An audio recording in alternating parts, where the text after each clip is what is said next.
Boa noite. Uma satisfação muito grande de estar aqui, de ter aceitado esse convite. Eu queria agradecer a Geisa, eu queria agradecer ao Alessandro também, por tornarem possível isso aqui. Queria agradecer ao companheiro e a companheira que me buscaram lá no aeroporto, acordando 3h30 da manhã, para ir buscar lá. Muito obrigado. E deixar aqui essa satisfação de trazer esse material, que é um material que me ajudou muito e ajudou algumas pessoas também, que referiram positivamente o feedback com relação a ele.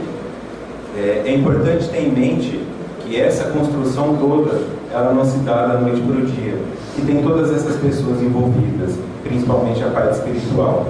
A parte espiritual da casa, que por sinal já senti, é muito boa, né? O acolhimento também dos amigos espirituais dessa casa foi bom comigo, principalmente agora aqui no momento, quando eu faço as reflexões e peço algumas orientações, eu já senti que alguns pontos serão alterados ao decorrer da palestra pela necessidade da casa, que é sempre mais importante que a necessidade do palestrante.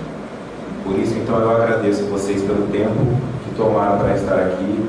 Espero que estejam de mente aberta, coração aberto, porque esse material é um material que pode modificar a vida de vocês, porque modificou a minha, tá? Não porque eu montei este material, porque o meu trabalho é apenas o de trazer a mensagem, mas porque eu tive a sorte e o prazer de que essa mensagem chegasse até mim também. O fundamento dessa palestra é tentar raciocinar, através das observações das leis naturais, por que estamos no Brasil. De forma alguma, em momento algum, o objetivo é denegrir a imagem do brasileiro ou denegrir a imagem do Brasil. O Brasil nada mais é do que um punhado de terra amontoado em um continente. O que faz do Brasil o que ele é em todos os aspectos somos nós, os brasileiros. E este é um ponto que eu prezo muito como psicólogo. Algumas pessoas ficam dizendo que a sociedade isso, a sociedade aquilo, que a culpa é da sociedade, se esquecendo que a sociedade sou eu, a sociedade é você. E por mais que nós pensemos que certas coisas só acontecem com os nossos vizinhos, eu devo me lembrar que eu sou vizinho de alguém. Então, em dado momento, vai acontecer na minha casa também. Eu preciso ter a mente aberta, preciso ter empatia e humildade para aceitar as dificuldades que eu vou encontrar pelo caminho, porque são elas que vão me motivar, são elas que vão me permitir crescer, são elas que vão me fazer alterar quem eu sou. E só alterando quem eu sou é que eu vou alterar o lugar onde eu estou. E isso é um conhecimento básico, é um conhecimento óbvio, mas quando se trata de aplicar aquilo, fica difícil. Então, para começar, vamos entender o que é lei.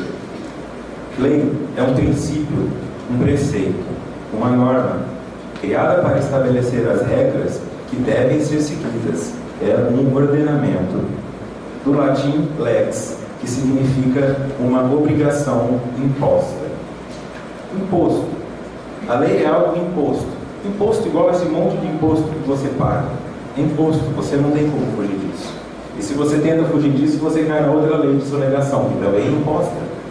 Estas imposições é o que determinam o que deveria ser uma lei. O que eu devo tomar cuidado é que tudo aquilo que se refere a leis naturais observadas pelo homem podem sim sofrer alterações, mas as leis não sofrem alterações. O que isso significa? Que aquilo que a ciência, como a física e a química, observaram em 1600 e pouco, hoje está ultrapassado. É considerado, por exemplo, que o Sol girava ao redor da Terra.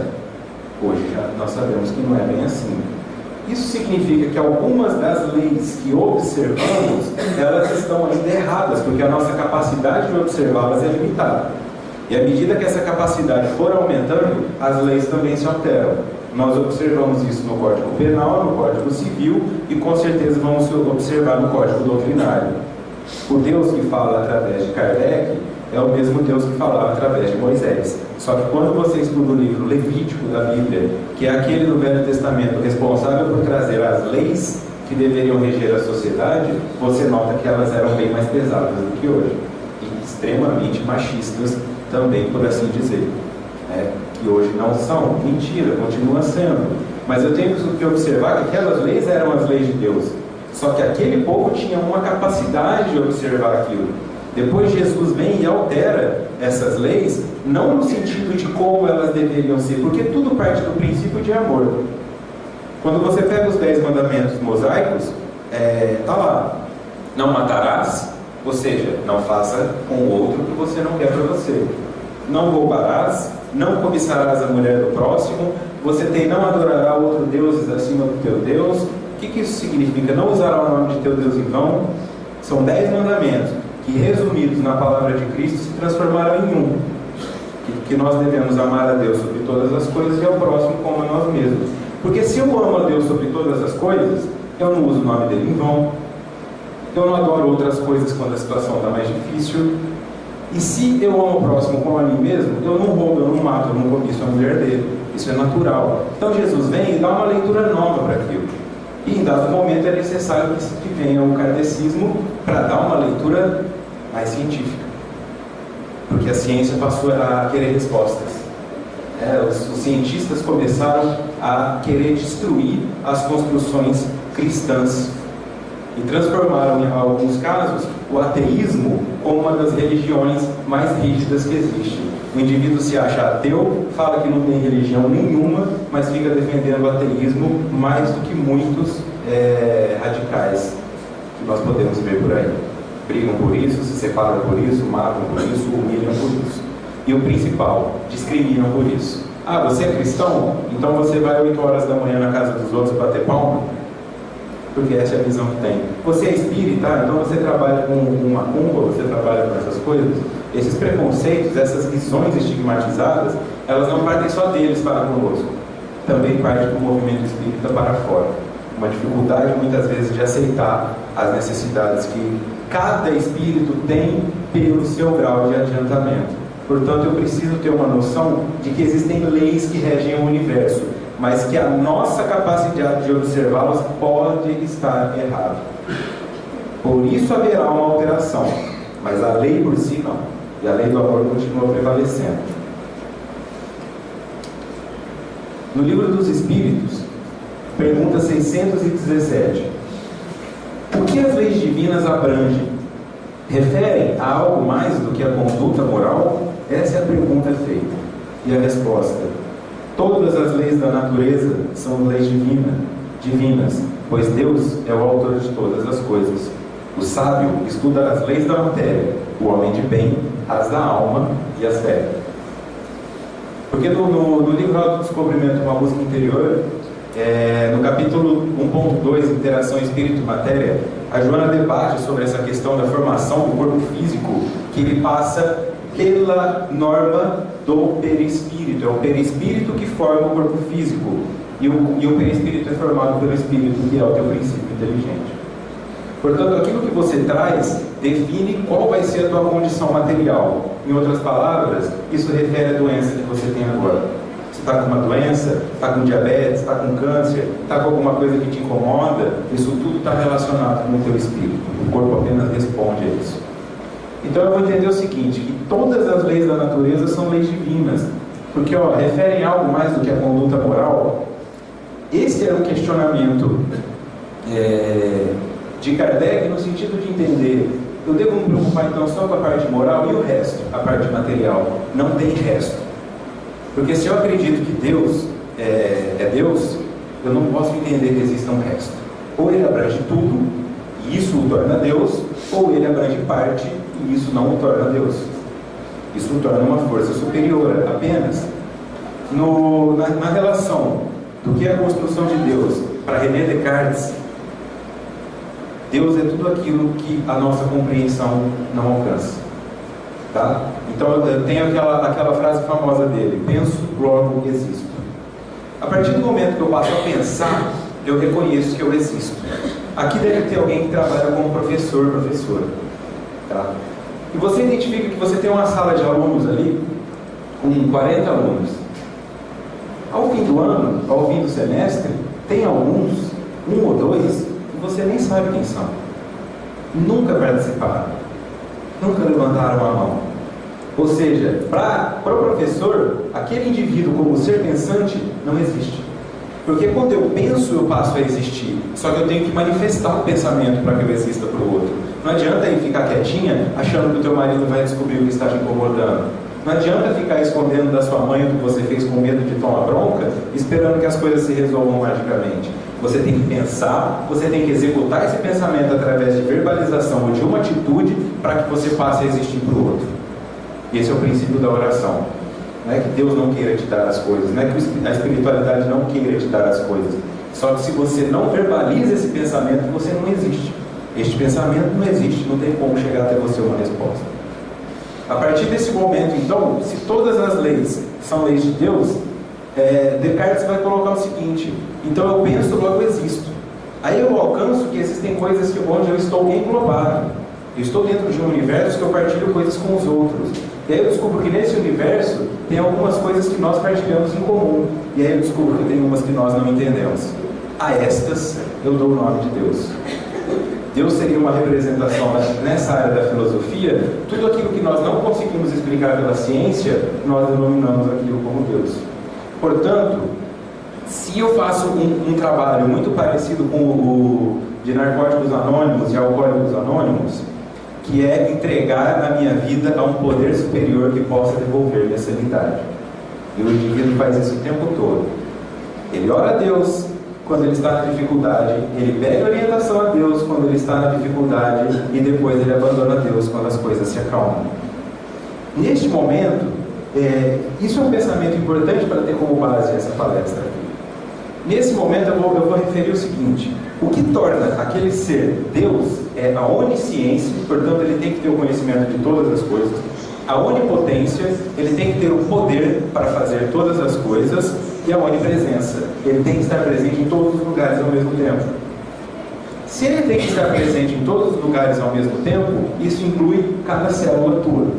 Não precisa ficar olhando lá para cima para achar que Deus vai te olhar de lá. Deus está dentro de você, porque você é composto por isso. Se você não acredita nisso, é impossível que isso seja Deus, porque é uma lógica. Então, quando eu torno aquela composição divina como onipresente e onisciente, Deus me ajuda porque eu não sei o que fazer, e a resposta vem.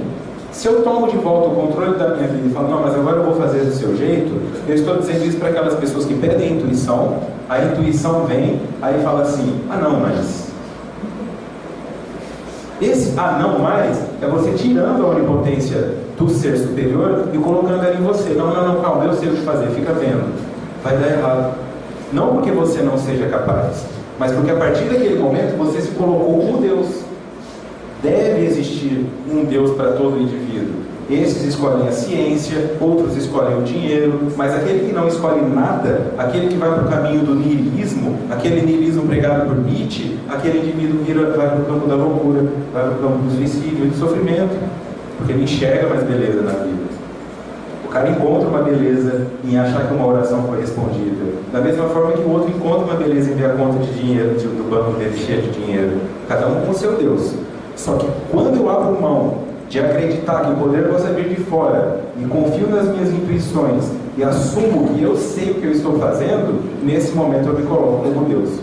E por eu não entender, eu não ter a onisciência, parte do processo eu não compreendo. E aí eu não entendo por que a minha mulher fez aquilo, por que o meu filho está usando droga, e ao invés de conversar sobre a necessidade dele de se automedicar com um ansiolítico ilegal chamado maconha, eu vou lá e expulso ele de casa. Porque eu não sei o que fazer com aquilo. Eu não sei o que se passa na mente daquele indivíduo. Eu falo isso como psicólogo. Tem adulto de 35, 50, 60 anos que vive sofrimentos atrás de sofrimentos porque apanhou quando era criança e o pai nunca pediu desculpa. Só isso, Victor. Só isso que está faltando. A menina usou droga, foi expulsa de casa. A menina engravidou com 15 anos porque não tinha orientação nenhuma, se apaixonou por um cara que jogou umas palavras no ouvido dela, aí além de estar grávida, é expulsa de casa, comete um aborto, e aí vocês vão vendo onde vai dar essa bola de neve. Tudo porque eu me coloco na posição de Deus. Eu me coloco na posição de quem faz as leis, de quem compreende todas elas. E na verdade não é bem assim. O sábio estuda as leis da matéria, o homem de bem as da alma. Como é que eu vou estudar a lei da alma se eu não sei nem definir direito o que é a alma? Esse é o atraso que nós estamos aqui na Terra. E dentro da Terra, nós ainda estamos no Brasil, que não é o pior dos países, mas também não é o melhor dos países. Tá? É apenas mais um ali no meio, com seus potenciais e suas dificuldades. Isaac Newton, século XVII para século XVIII, foi um cientista inglês, mais reconhecido como físico e matemático, embora tenha sido também astrônomo, alquimista, filósofo natural e teólogo. Só isso ele foi. Eu não consigo ser nem palestrante de direito, eu não consigo ser psicólogo de direito, eu sou um mau filho, isso e aquilo, mas o cara foi buscar respostas. Não é que ele foi fazer o seguinte: eu gostei de fazer física, agora vou fazer matemática porque também é legal. É porque ele entendeu uma visão já ensinada para aqueles que gostam de psicologia. Antes de dever qualquer respeito a Freud, vá dever respeito a Sócrates. Porque se Freud é o pai da psicanálise, Sócrates é o avô. Sócrates é o filósofo, é o indivíduo, porque eu mais tenho respeito no campo científico. Cristo eu tenho no campo comportamental e eu tenho o mesmo respeito por Sócrates no campo científico. Quando eu jogo uma seguinte frase: só sei que nada sei, eu estou resumindo, eu estou sintetizando uma coisa tão grande com uma sabedoria tão imensa que cai nisso aqui, ó. Tem uma linha da filosofia que refere o seguinte estudo: você imagine um círculo. Dentro desse círculo tem tudo o que você conhece.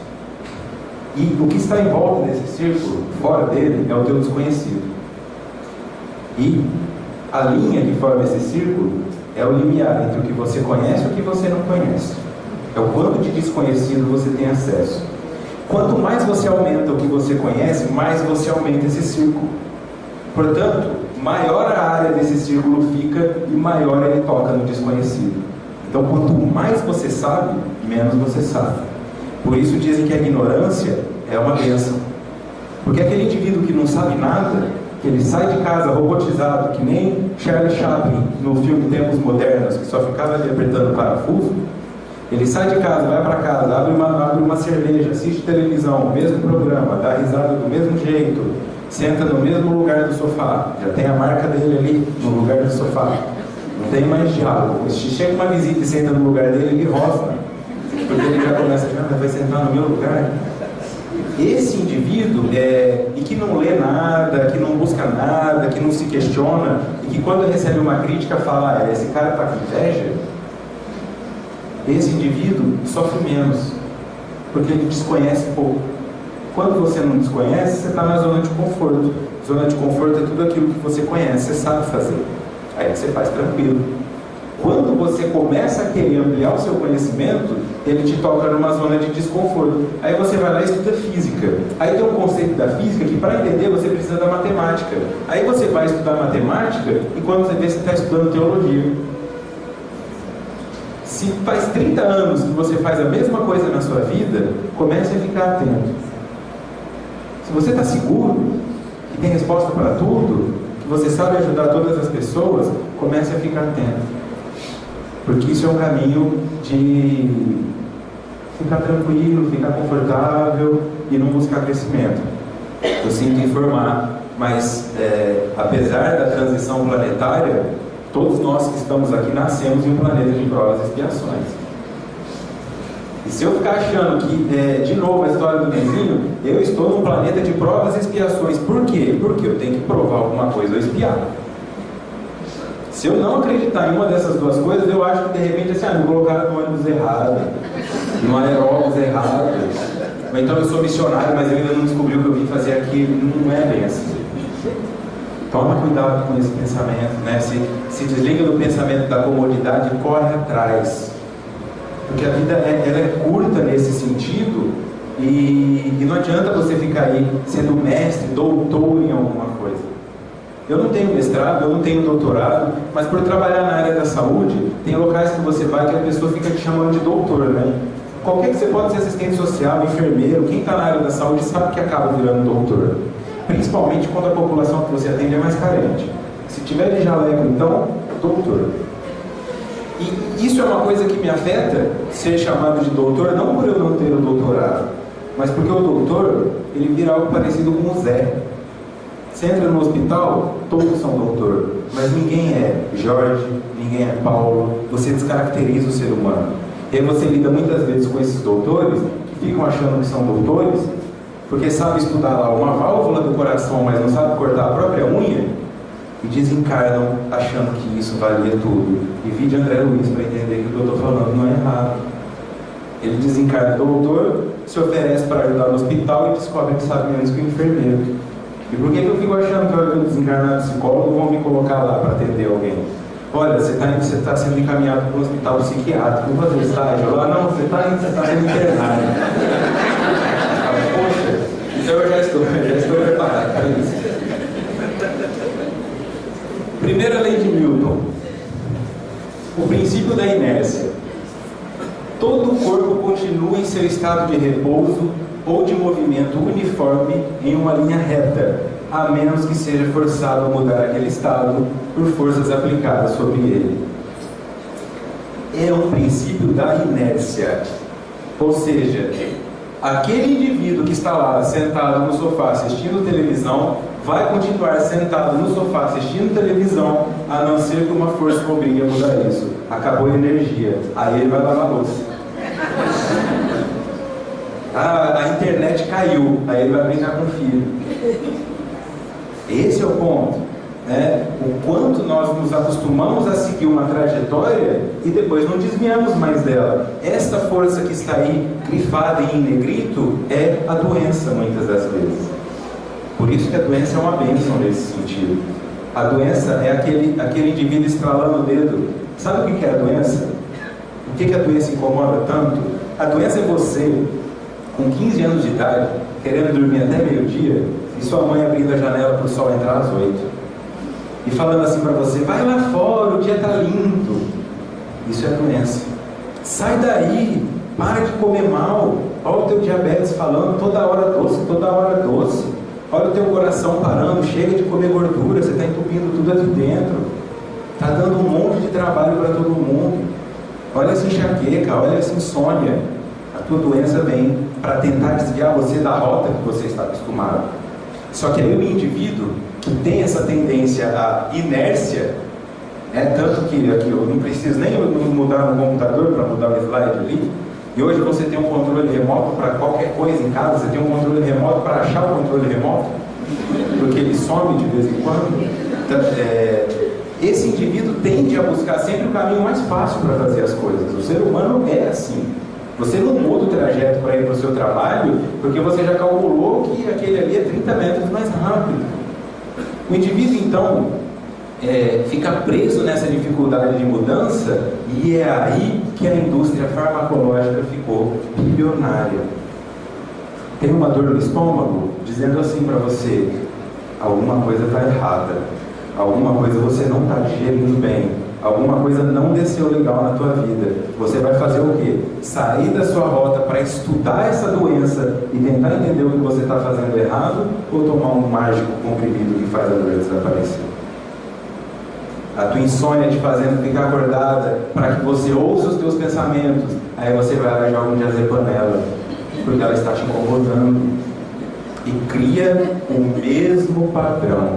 Aquele desespero: cadê o remédio? Não tem meu remédio. O teu remédio é autoconhecimento, que é o que nós vamos ver amanhã.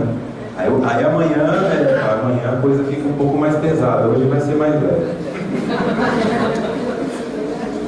Segunda lei de Newton, princípio fundamental da dinâmica. Portanto, o princípio que fundamenta a dinâmica. Quer dizer, a partir do momento que as coisas vão ter uma movimentação, elas têm que passar por esse início.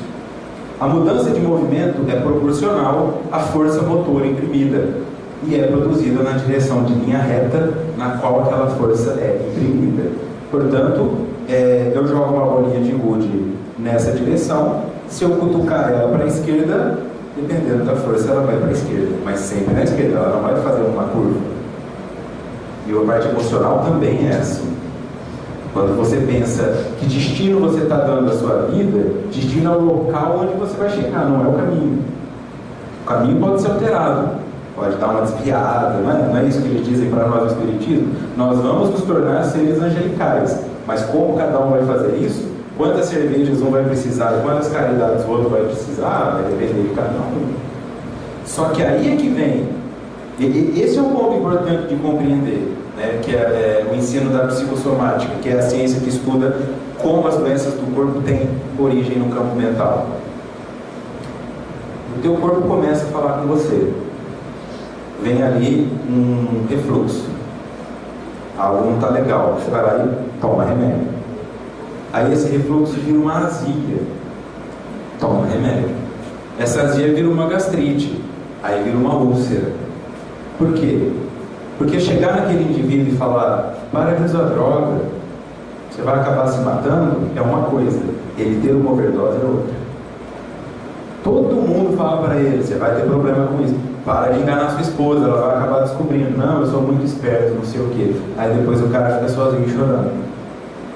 Vai buscar ajuda com os amigos que ele rejeitou. E nós fazemos isso muitas vezes, até mesmo com a figura de Deus, que nos dá a informação que nós precisamos, mas aí fica assim, não, peraí, eu aguento lidar com isso, eu vou ficar mais um pouco. Só que aí a força vem, ó, é o médico falando pro cara, você está com câncer. A vida dele está vindo assim, ó. Você está com câncer. Ele traía a esposa, ele bebia, ele fumava charuto. Aí a partir deste momento aqui, impossível ele continuar sendo quem ele é. Tem dois caminhos principais quando a vida te dá um empurrão desse. Pode ser a morte de um filho, porque você não cuidou dele direito, deu a moto para o filho de 15 anos dirigir e ele vai lá e se arrebenta. Pode ser perder o seu relacionamento, porque ficou assistindo televisão demais, ao invés de conversar com a sua esposa. Mas cada um vai receber uma pancada nesse sentido, para te mudar de trajetória. E aí o indivíduo faz o quê? Tem alguns indivíduos que depois que descobrem que estão com câncer, eles vivem mais do que eles viveram a vida inteira. Passa a fazer caminhada, muda a alimentação, briga com os filhos, mas você vai morrer daqui 2 meses. E nesses 2 meses ele faz virar 5, 6, então há 2 anos vivo aí. E tem outros que falam, ó, você está com tumor aí, mas não é algo tão grave. O cara deprime, entra na autopiedade, culpa todo mundo, acha que ninguém ama ele, e o que era um tumor pequeno leva ele em coisa de 2, 3 meses. Isso é o quanto você está se deixando influenciar pela força. Eu apenas quero te dizer que existe uma força positiva tentando te mudar o caminho, e que cabe a você decidir se vai ou não. E a terceira lei de Newton, princípio da ação e reação. As forças atuam sempre em pares. Para toda força de ação, existe uma força de reação. Portanto, a partir do momento que você quer fazer alguma mudança, também vai ter uma força de reação. Aí você fala, agora eu vou começar a ajudar lá na casa espírita. Aí o marido, que não é espírita, igual nós estávamos conversando hoje na viagem, você fica o dia inteiro lá naquela casa espírita, por que você não leva as suas coisas e vai morar lá? Por quê? Porque a hora que você tenta fazer uma mudança, você fala que vai fazer, você pede ajuda em casa, eu vou fazer um regime, sua mãe fala, legal, bom fazer um regime, quando você volta só tem doce na geladeira.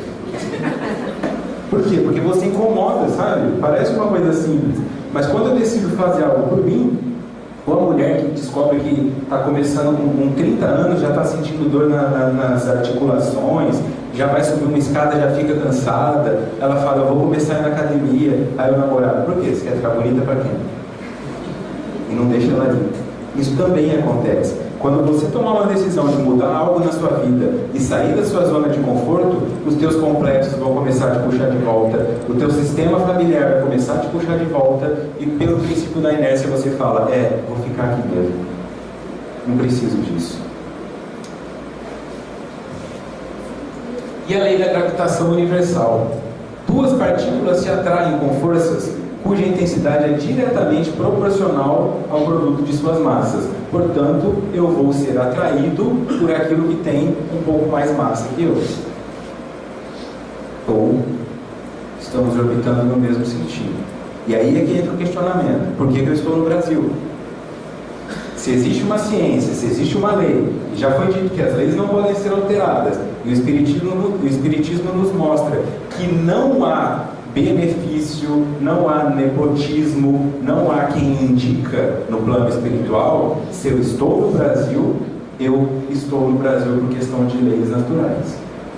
Então eu preciso começar a fazer uma análise. Onde estou? Não tem uma frase que diz: diga-me com quem andas e eu te direi quem és? Então, diga-me onde nasceu e eu te direi quem és. Por que você anda com brasileiros? Por que você está num país que tem algumas características tão fortes, principalmente para quem está lá fora? No Livro dos Espíritos, pergunta 484. Os espíritos se afeiçoam de preferência a certas pessoas? Os bons espíritos simpatizam com os homens de bem, ou suscetíveis de se melhorar.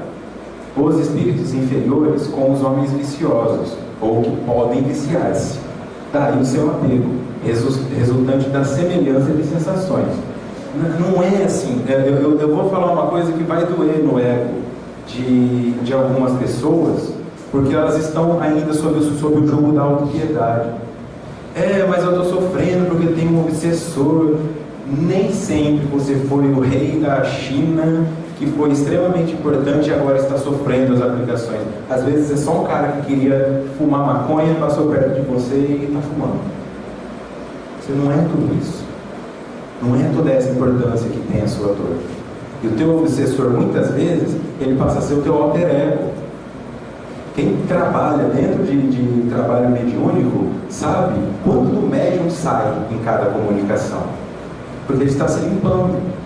É difícil, por exemplo, o indivíduo chegar e falar: eu bato no meu filho, eu não gosto do meu filho. Aí ele incorpora o espírito e fala: eu matei o meu filho. E naquilo ele pode verbalizar pela primeira vez que ele tem vontade de fazer isso.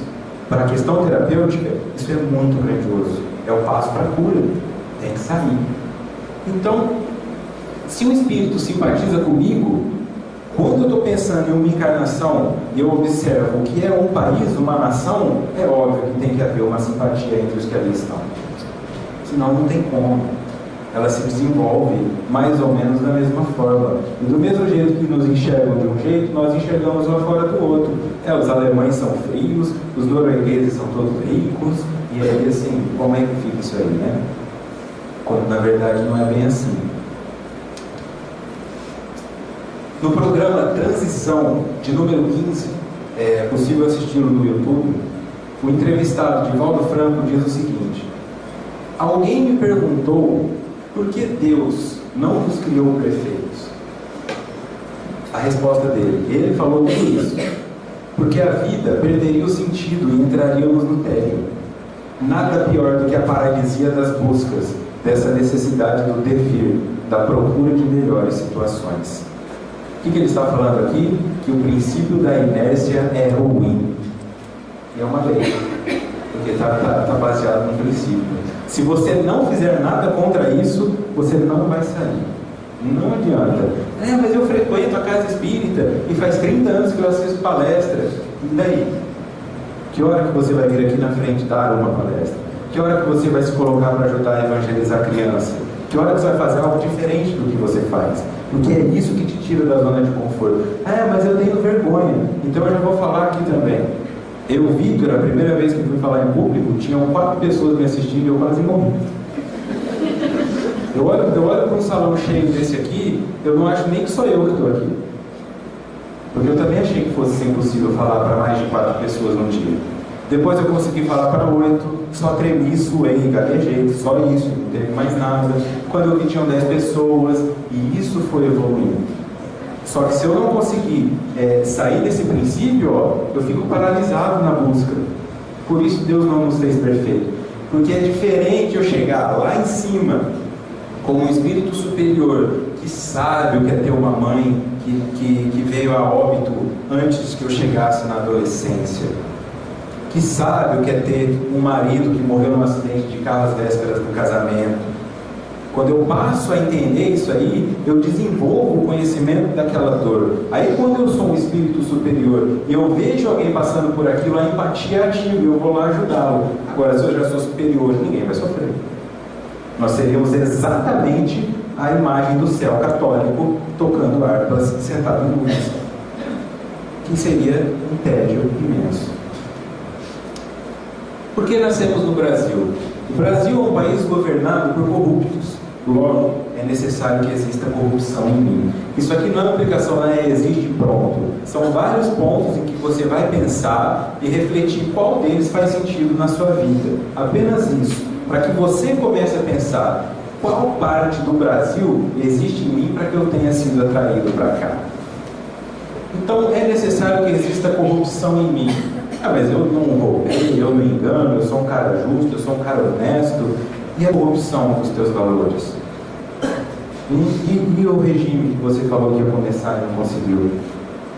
E aquela promessa que você fez de que ia dar mais atenção no seu casamento e não deu? De que ia estudar para melhorar o emprego e não melhorou? Isso é corrupção. Porque você pega uma meta, você pega um objetivo e desvia ela para outras coisas. Mas eu não estudei por quê? Porque eu não tenho dinheiro? Eu tenho um rapaz lá que achava livro no lixo e passou em universidade pública. Qual que é a desculpa? Esse é que eu fico pensando. Onde é que existe a minha corrupção? E eu fico muitas vezes igual esses políticos, que você sabe que ele está mentindo e ele nem treme para mentir. E você muitas vezes faz isso com você mesmo. Não, mas eu vou segunda-feira porque segunda é o dia de começar a academia. Não, mas eu não vou agora porque tem muito trânsito. E nisso você já está aí há 10, 15, 20 anos corrompendo seus próprios ideais. Porque o filho já cresceu. Agora, você fala, não, hoje eu vou tomar um tempo para brincar com meu filho. Aí você descobre que ele já tem 14 anos. Que ele não brinca mais. Você não tem mais condição de fazer nada agora. Já foi. E isso é uma corrupção. Porque quando você vai lidar com aquilo que você queria e descobre que não está mais lá, você tem o sentimento de que te roubaram. E o primeiro ponto é culpar alguém que não seja você. Mas por que Deus está fazendo isso comigo? Por que eu? O que eu fiz de errado? Mas eu sou uma pessoa tão boa. E principalmente quem tinha um comportamento mais pesado ainda, principalmente na adolescência, né? Usava droga, bebia, vandalizava. Aí vem com essa verbalização. Quando eu fazia as coisas erradas, davam tudo certo, agora que eu faço certo só dá errado, vou voltar a fazer errado. Isso é corrupção. Porque você está tirando de você a razão pelo que existiu e colocando isso no outro. Tá? Entendendo que o processo de semeadura é semeadura. Eu tenho uma semente na mão que eu vou jogar no chão. Pronto, comecei a fazer o bem. Amigo, vai precisar de sol, chuva, vai precisar de sorte para isso começar a crescer, para um dia te dar sombra, para um dia te dar fruto. Até você ter um fruto dessa semente boa, você vai continuar comendo amargo. Não tem como. E se tentar pular o do vizinho para comer o fruto dele, você vai descobrir que o vizinho também não era feliz. O cara larga a esposa para ficar com a amante e fica mais infeliz com a amante do que era com a esposa. Isso acontece o tempo todo. Larga o emprego para ficar no emprego melhor e descobre que era feliz no emprego anterior. O Brasil tem belezas naturais, mas faz mau uso delas ou as vende a preço de banana. Logo, é necessário que lhe falte autoconhecimento, administração de recursos. E você, que cobra quase nada para fazer o seu serviço muitas vezes, que se desvaloriza porque parece que o outro é melhor. Quando as pessoas falam para mim, Vitor, abre um consultório. Quem você acha que eu vou ter cliente? Aí abre, mas eu vou cobrar R$30, né? Porque se eu cobrar 100 não vem ninguém. Faz um bolo lá que demorou o dia inteiro para fazer e vende ele por R$15, não paga nem direito o material usado. Tem vergonha de se verbalizar, tem vergonha de ser um pai para seu filho, de ser um marido para sua esposa. Porque não conhece a importância disso. E muitas vezes não conhece o próprio valor. Então pensa, se você se identifica com essa parte, quantas vezes na tua vida você se subvalorizou? Quanto do teu real potencial você está escondendo aí, ó? Vem aqui começar a dar palestra, vai lá no seu emprego propor mudança do seu chefe, não fica achando que você é inferior aos outros não, né? Não fica vendendo barato uma coisa que te custou tão caro. Teu aprendizado, teu conhecimento. Nesse ponto, nós sabemos que o Brasil faz isso. Nós temos que identificar onde é que nós fazemos. O Brasil tem a manipulação da oratória e o engodo, o engano, como fama internacional. Logo, é necessário que existam a demagogia e a hipocrisia em mim. Porque esse discurso que chega para nós, principalmente da área política, e quando eu falo área política, eu não estou falando só de Brasília, eu estou falando dos caras que comandam a seleção brasileira de futebol, o São Paulo Futebol Clube, o Flamengo, o Clube de Regatas Flamengo.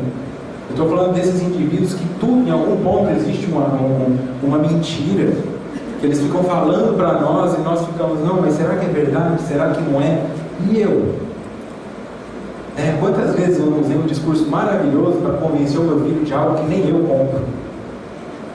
De uma convicção que nem eu tenho. Aquela história do leite com manga, sabe? Não pode comer leite com manga. Tem gente que ainda fala essas coisas da droga como se fosse isso, você não pode fumar maconha porque é ruim, você vai morrer. Aí o menino descobre que é bom e que ele não morreu. Como é que ele vai acreditar em você de novo? Porque tem um discurso falacioso, tem um discurso mentiroso por trás disso. Tem aquele discurso de, mas aí a mãe pega droga nas coisas do filho, e ao invés de pensar, meu filho está doente, está se automedicando. Porque droga é uma química. Se você compra droga em farmácia, a diferença é que a Anvisa regulamentou que pode, mas a cocaína também é uma droga, é um antidepressivo. Então a mulher encontra um pacote de cocaína, ou seja, antidepressivo, na gaveta do filho, o que predispõe que ele está depressivo, ou vai entrar em um episódio, e ela se pergunta assim, onde foi que eu errei? E aí fala para o filho, mas depois de tudo que eu fiz por você, te dei escola particular, isso é demagogia. Isso é hipocrisia. É a dificuldade de encarar que você tem um filho doente, porque isso dói. Mas esse primeiro passo de falar onde foi que eu errei, eu vou te falar onde você errou ao pensar isso diante da droga. Esse foi o erro que você cometeu. Porque não tem um manual para ser mãe para evitar que o filho use droga, não tem um manual de esposa para evitar que o marido traia e vice-versa, não tem.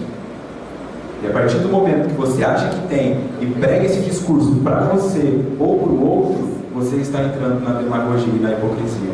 E nisso não está sendo diferente daqueles que muitas vezes criticam no Congresso ou nas confederações de todas as ordens. O Brasil tem fama de não cumprir seus compromissos, vide Copa do Mundo, Olimpíadas e tudo mais. Foi uma vergonha em vários aspectos, tudo em cima da hora, tudo superfaturado, coisa que depois de uma semana pronta já quebrou, caiu e começou a derramar água. E descaso com a pontualidade. Logo, é necessário que exista a procrastinação em mim. E eu sou pontual? Eu falo que eu vou fazer o Evangelho no Lar, eu faço sempre das 8 às 8h30. Eu sou pontual nos meus compromissos, ou eu só exijo isso dos outros? Eu vejo uma dificuldade com pontualidade de muitos médicos e profissionais da saúde de forma geral. Ele marca com você 13h e te atende às 5h. E assim, normal. Ninguém levanta e vai embora, porque se eu não for, eu perco a agenda, então eu tenho que ficar. Isso aqui é você aceitar a procrastinação. E se você aceita do outro, é porque ela existe em você. Quem não tem isso mesmo, não tem a procrastinação dentro de si, vai atrás de conhecer os direitos. O cara me mandou vir aqui 1h e me atendeu às 5h, eu vou lá conhecer os meus direitos. Só que vai lidar com uma justiça procrastinadora, que daqui 5 anos você vai receber a indenização disso. Então, nós aceitamos isso. Porque isso torna a sociedade brasileira uma sociedade procrastinadora em alguns aspectos. E o meu levantamento é, onde na sua vida você tem procrastinado? Quantos papéis estão na tua gaveta mental que não saíram dali? Quantos projetos? Quaisquer que sejam eles. Quantos idiomas você já estaria falando se tivesse ido naquela primeira aula de inglês? Vou estudar 2 anos de inglês, depois eu faço um alemão, e aí não está nem o português direito. Porque não consegue sair daquela preguiça, não consegue sair desse descaso. Vai falar que vai fazer uma arte marcial, vai fazer um karatê para melhorar a minha disciplina, não vai mais. Vai para a academia, sente dor, para de ir. Não consegue fazer coisas diferentes, tá? Isso é procrastinação. E nós sabemos que isso é uma fama do Brasil. Falando de Brasil, tá? Não nos esqueçamos de países da África Negra que sofrem bem mais. Não nos esqueçamos de pessoas que estão no Oriente Médio e não sabem se o telhado da casa vai estar lá amanhã. Não estou colocando o Brasil como um lugar ruim para se viver. Eu estou apenas levantando alguns aspectos. E junto com esses aspectos também tem os aspectos positivos. Um lado fantástico do procrastinador é que ele dá conta de fazer o trabalho de uma semana e uma madrugada. Eu Eu dei aula em faculdade lá em Fernandópolis e eu sim, já fui aluno também. Eu sei que é você falar para um aluno, você tem um mês para entregar o trabalho. Ele faz na noite anterior e ainda tira 9. Só um procrastinador sabe fazer isso. Deixa. E aí o indivíduo vai se acostumando, né? Então começa aquele processo. A lâmpada do fundo está funcionando. Lá onde o cara estende roupa. A do banheiro queima. Aí ele pega do fundo e põe no banheiro. Deixa lá. Ah, mas o fundo começa a estender roupa de dia e tal. Aí de repente a luz da cozinha queima. Mas a cozinha só vou para tomar água, ele abre a porta da geladeira para fazer a luz e tomar água. E vai indo, porque aí a mulher chega para ele e fala: pô, mas você não pode trocar essa lâmpada? Não, eu vou hoje. E não vai, não consegue trocar a lâmpada, não consegue apertar um parafuso, não consegue escrever uma folha do livro que já está dentro da sua cabeça. Lê uma folha do livro que está na tua cabeceira. Se você pegar o que o indivíduo lê em palavras o dia inteiro no Facebook, você vai identificar quantos livros ele lê por dia. Mas na hora que ele tem que sentar e pegar aquele livro que comprou lá na biblioteca, falou, agora eu vou ler Divaldo, aí pega Joana de Ângeles, que é uma leitura difícil, vai na primeira página e fala, preciso também entender Joana, né? Deixa pra lá. É difícil, né? Porque exige que o indivíduo vai enfrentando isso aqui, ó, a procrastinação. Então faz essa leitura, vai na sua casa, abre a tua gaveta, tá? Sabe aquela coisa que você falou, eu vou guardar isso aqui porque um dia eu posso precisar? Tem 5 anos que está lá, você não usou, joga fora, pelo amor de Deus. Abre espaço na tua vida para coisas novas. Para de ficar, não, mas eu tenho que ser amigo daquele cara porque ele tem um rancho que um dia a gente pode ir. Para com isso. Começa a abrir espaço na sua vida para coisas novas. Para de procrastinar o jogar fora e o trazer novo. Para. Isso vai fazer uma diferença imensa na sua vida. Começa pelo processo de limpar o que você acha que um dia vai ser útil, mas que nunca foi. Está no mesmo lugar. Você sabe até onde está, né? Tem gente que já está pensando naquele papel, naquele documento. Eu sei, está lá. Mas você fala, não, mas vai que um dia não vai precisar, vai dormir. O Brasil tem muita miséria e altas taxas de criminalidade. Logo, é necessário que existam pobreza e revolta no mundo. Pobreza mesmo. Sabe o que é a pobreza? É aquela dificuldade de aceitar que pode ter. Eu sou pobre. Tem. Você dirige um carrão de 100 mil reais, mas quando você tem que dar um olhar para o outro, você não tem para dar. Você não tem um sorriso para dar para o outro. Você não tem 5 minutos de escuta para dar para o outro. Então você é pobre. Pobre é quem não tem para dar. Porque quando você identifica, e aqui no Rio isso São Paulo e Rio também não competem nisso, é igualdade. Mas quando você vai dentro de uma favela, sem o olhar que tem da favela, parece que você vai para lá e tem bala perdida e só traficante. Quando você vai numa favela e chegar as pessoas de bem que tem lá dentro, você descobre que aquela pessoa que tem um cômodo para 5 morarem, faz um churrasco na frente da casa dele e chama os vizinhos. E o indivíduo que tem um pedaço lá no fundo da casa dele, com piscina, com tudo isso, faz o churrasco no fundo da casa dele, põe gordura pro cheiro do vizinho e não chama ninguém. Por que ele faz isso? Porque é pobre. Isso é pobreza, né? E quantos dos teus recursos você não está guardando aí? Quanto você poderia vir aqui na frente ensinar, mas fica aí guardando para você?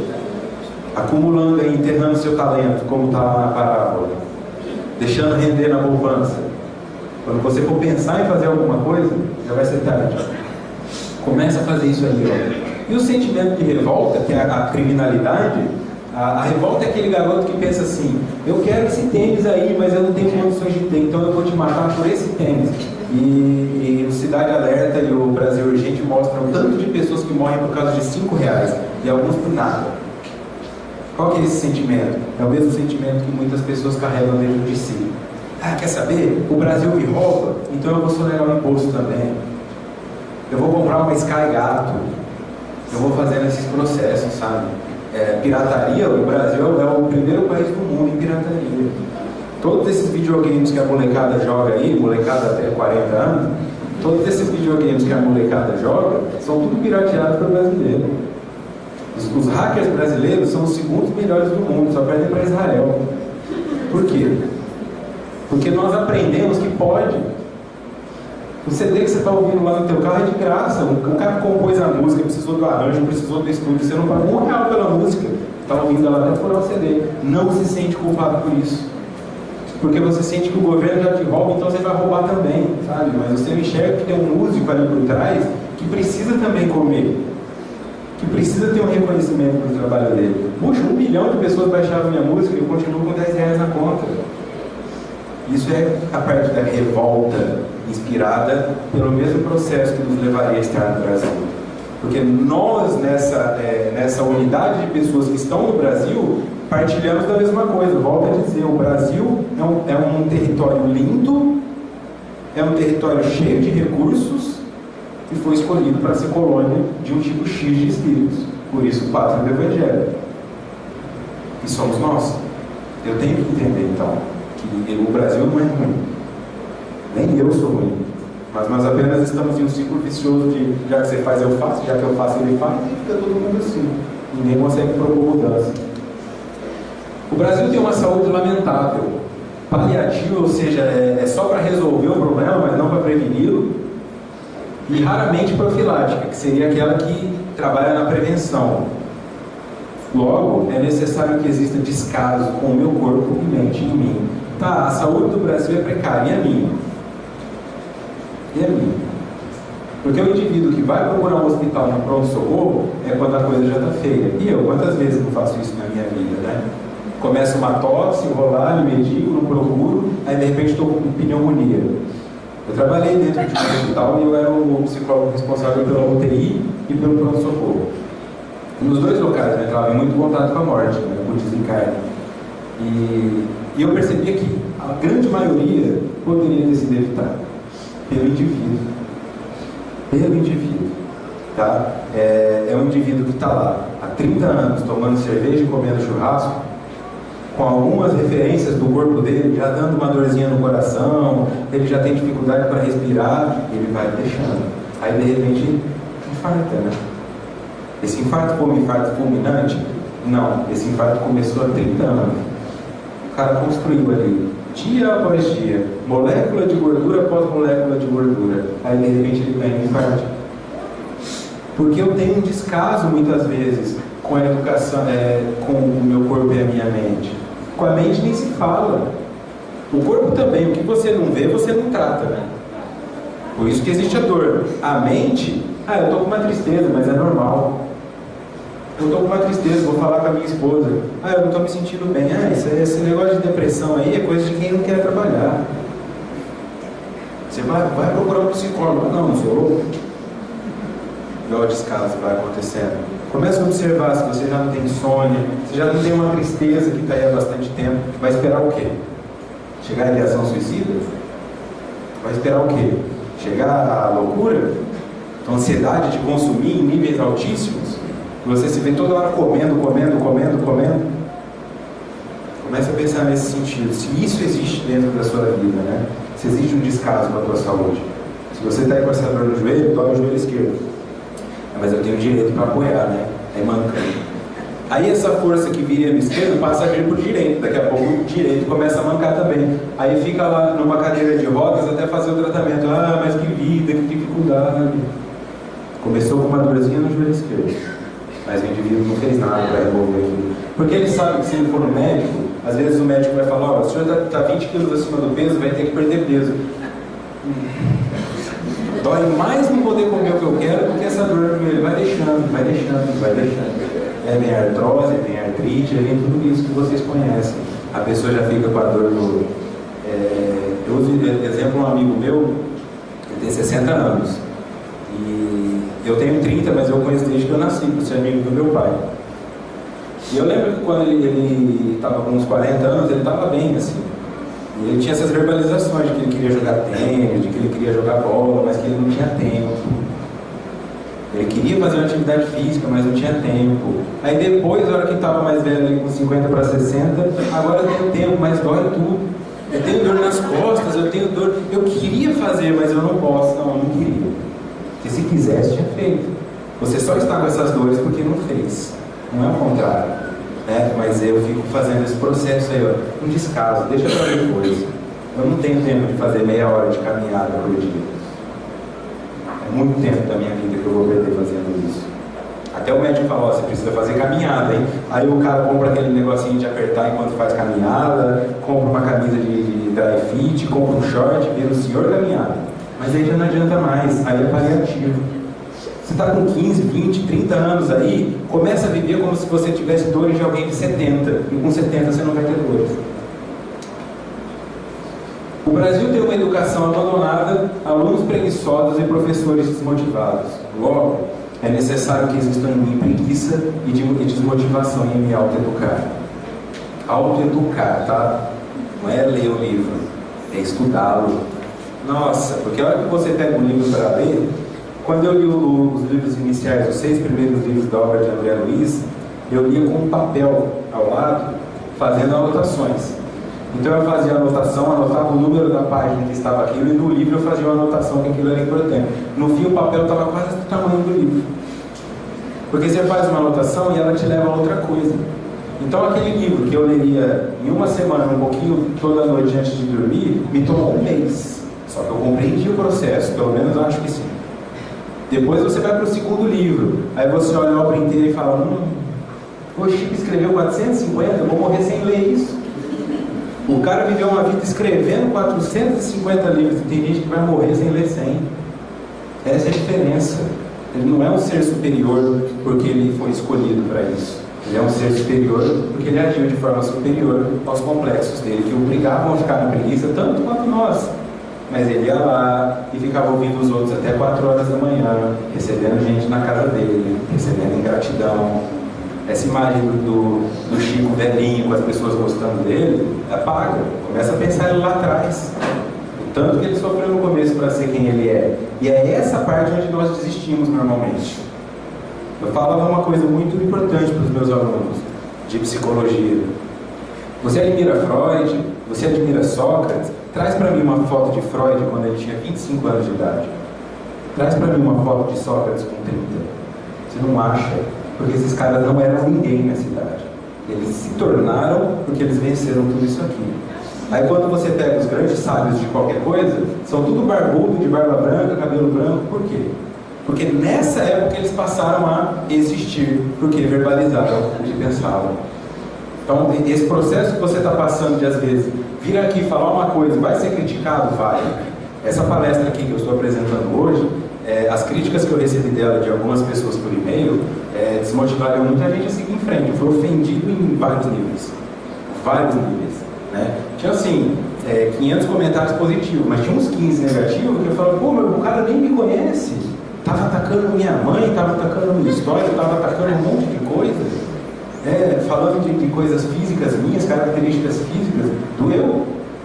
Mas aí eu pensei, e daí que doeu, né? Eu queria o quê? Que todas as pessoas gostassem? É esse o processo do crivo, né? Vai estreitando, vai estreitando, vai estreitando, você vai entrando num processo agora, você existe, e quanto mais você sobe, mais fácil de te acertar a flecha, e aí muitos vão caindo, vão caindo, vão caindo. E esses caras que você admira, você os admira porque eles, não é que eles não tomaram flechada, é que eles seguiram em frente. Lutaram contra esse mesmo processo que te impede de seguir em frente. Essa vontade de deixar para depois. E isso aqui, ó, preguiça e desmotivação em me autoeducar. Autoeducar. Você não quer que o seu filho pare de passar tinta na parede? Você vai ter que ensiná-lo a fazer isso. Então, se você quer fazer mais do que você está fazendo hoje, começar a fazer uma atividade física, melhorar a sua alimentação, melhorar a forma como você trata os outros, é um processo de educação. Você vai errar, você vai ser avaliado, talvez você repita de ano, mas não desmotive, continue seguindo em frente.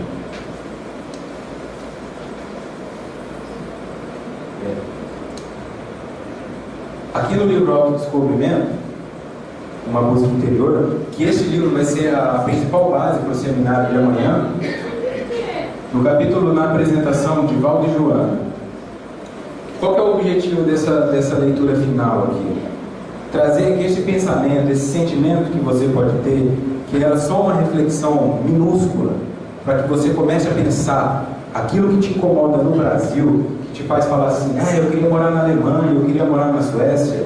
Tenta descobrir por quê. Porque eu sinto lhe informar, você pode morar lá na Suécia, você vai carregar o Brasil com você, e você vai ser o brasileiro lá na Suécia. Eu tenho um amigo no Japão que refere que os japoneses de origem não gostam muito dos brasileiros. Teve época em que empresa japonesa aérea só permitia um número X de brasileiros por voo, porque eles perturbavam demais a paz dos outros usuários. Consegue entender o que significa isso? Então você pensa que você vai chegar lá na Alemanha, às vezes com um olhar do tipo, eu vim do Brasil porque eu não gosto de brasileiro. Sinto muito, mas é isso que faz de você um brasileiro. No campo dessa questão da autoeducação, o Brasil é um país com uma língua só, que é a língua portuguesa. É uma das mais difíceis de se aprender, uma das mais bonitas de se utilizar, mas é só essa que nós temos. E isso não é arrogante? Achar que eu não preciso me comunicar com os outros? O cara lá na Síria, o cara lá no Egito sabe falar inglês. O brasileiro não sabe porque ele acha que não precisa. E isso é uma característica de arrogância. Onde mais nós identificamos isso?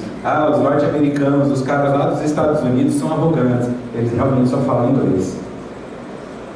E nós só falamos português. Tem dificuldade de aceitar que o outro também pode entrar aqui para nós.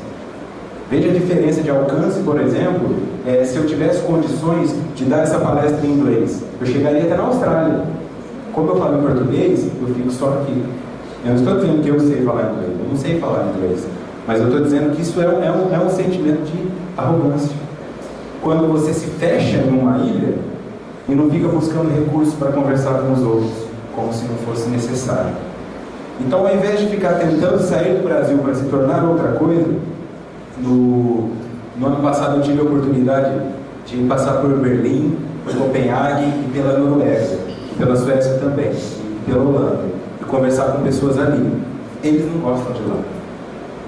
Os noruegueses, onde eu fiquei na casa, queriam vir para o Brasil, porque eles achavam a Noruega chata. Os alemães que estavam lá ficavam me abraçando e só falavam assim: Neymar, Neymar, Neymar. Eu não gosto de brasileiro. Eu escutei isso de alguns indivíduos. Eu não gosto de brasileiro porque o Neymar se joga muito.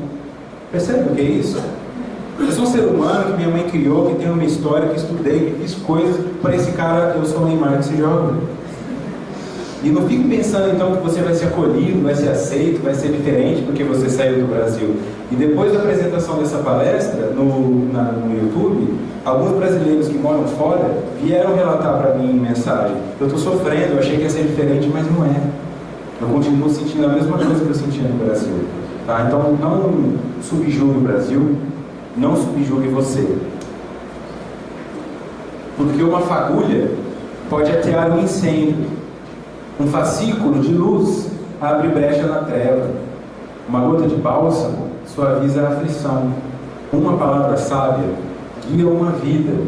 E um gesto de amor inspira esperança e doa paz. É só o que você precisa fazer. Dê o primeiro passo. Dê o primeiro passo. Está difícil mudar a sua alimentação? Troca um item dela. Está difícil fazer uma atividade física? Faz 5 polichinelos quando você acordar, mas faça alguma coisa pequena, porque essa coisa pequena vai se tornar grande. Que essa é a teoria do caos, não é? O bater de asas da borboleta em um lado do mundo pode criar um furacão do outro lado. Você não tem como saber a diferença que essa mudança vai fazer na tua vida em 10, 15, 1000 anos. Porque você não está aqui como seu Jorge, como seu Paulo, como Maria. Você está aqui como espírito e quer chegar à perfeição. E para chegar à perfeição, não tem outra forma que não seja conhecendo todos os erros. E ninguém vai errar ficando parado. Só vai aprender o erro de ficar parado. Minha sugestão é: saia da inércia, busque fazer alguma coisa diferente, busque fazer diferente as coisas que você sempre faz igual. Comece dando o primeiro passo. E esteja aqui amanhã, porque amanhã, durante o seminário, de cura pelo autoconhecimento, este trabalho de aprofundamento de como fazer isso também vai ser colocado, para que esse trabalho fique um trabalho só, um conhecimento fechado. Vocês possam receber o mesmo material que foi dado a mim para mudar algumas coisas em minha vida. Ok? Então, novamente, eu deixo aqui o meu muito obrigado, o meu agradecimento pelo tempo, a paciência e a educação de vocês. Tá? Estaremos aqui de novo amanhã, dando continuidade nesse processo. Agradeço novamente a casa, agradeço aos espíritos da casa que me ajudaram durante a palestra, e peço apenas assim, que não olhem para o Vitor como um exemplo de nada, não enxerguem o Brasil como o seu problema. O Brasil é um lugar maravilhoso, o Brasil é um lugar com ótimas perspectivas, e quando eu falo do Brasil, eu estou falando de você. Você é uma pessoa maravilhosa, você é um espírito maravilhoso, com ótimas perspectivas, potenciais adormecidos. Apenas está no princípio da inércia, apenas está aí acomodado numa lei. Desacomode-se, incomode-se, busque. E como está dito nas palavras, que não são minhas, mas do Criador: buscai e achareis. Mas se você não buscar, não vai encontrar. Vai ficar só se deparando com o mesmo. E esse mesmo daqui a pouco vira uma doença. E essa doença daqui a pouco te leva e leva junto com ela o amor que você tem pelos seus filhos, porque não vai poder mais abraçá-los por enquanto. O amor que você tem pelo seu emprego, porque não vai mais poder ir lá trabalhar. E o amor que você não sabe ainda que tem nesse ser que você é hoje, que só vai descobrir depois que não puder ser o mais. Então aproveita hoje, faz alguma coisa diferente. Uma só, mas faça. Muito obrigado, que Deus nos abençoe.